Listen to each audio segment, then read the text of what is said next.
using variation of parameters to solve the given system. So here's the given system, and here is the step to solve non-homogeneous solution using variation of parameter method. So first you need to find homogeneous solution, and then find the non-homogeneous solution, finally add them together, which gives you the final answer. Okay, so here's the step, here the strategy, and then so pause the video if you need more time to look at this sheet, this note. I'm not gonna go over it because I'm sure that you know or you already learned this. Okay, so let's get started. So first, find homogeneous solution part.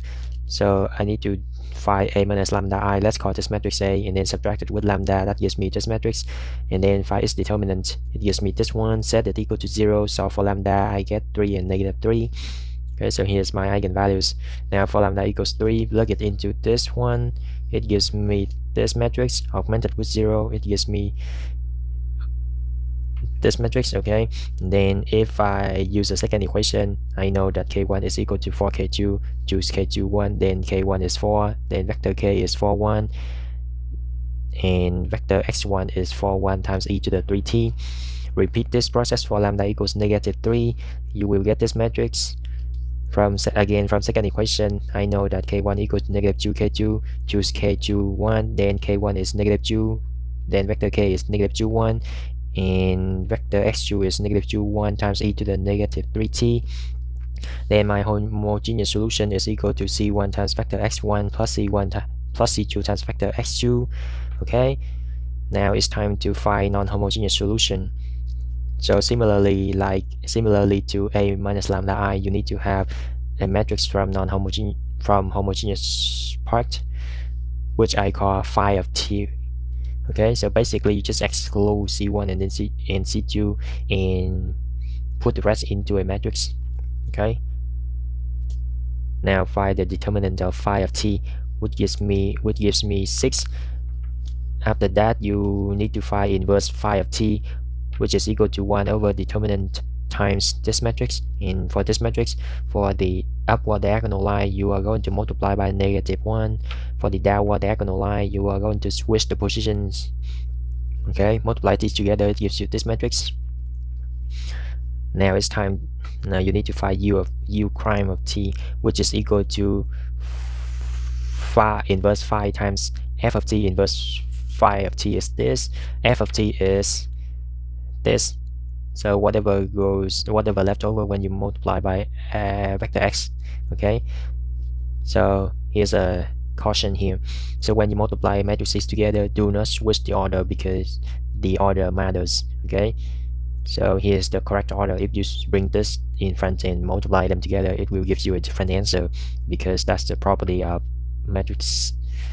Okay, so when you multiply these together, it gives you this matrix, and then simplify it, it gives you this one. Very simple, right? So after you get this one, integrating it to get u of t. Okay, so let's see. So let's pick t and let's use the second one. So integrate 6t e to the 3t. So use integration by part method. Let u equal t, then du equal dt, dv equal e to the 3t, dt, then v equals 1/3 e to the 3t, and that gives me 1/3 t e to the 3t minus 1/9 times e to the 3t, and then I multiply the whole thing by 6. That is my integral of this one. Now for the one above it, you are going to have negative sign here, so that means that you are going to have -1/3 times t e to the -3t, and then plus 1/9 e to the -3t, or multiply by 6. Okay, so here's the demonstration for integral of 6t e to the 3t dt. You are going to do the same thing for 6t e to the -3t if you like. Okay, so after doing all of these, you will get u of t equals this matrix. Okay, and After you simplify it, distribute the 6, you will get this matrix. Then your non-homogeneous solution is equal to phi of t times u of t. Again, the order matters here because you multiply matrices together. Okay, I repeat this many times. Do not swap the order. Okay, so calculating this, it gives you this matrix. Simplify it, it gives you this one. Okay, so this is your non-homogeneous solution. Now for the final answer, you are going to add homogeneous solution and non-homogeneous solution together, which gives you vector x. Okay, that's it. If you find the video is helpful, feel free to give it a like, share, and subscribe to my channel in order to receive the most current videos. Don't forget to hit the bell so that you won't miss anything. I'll see you next time.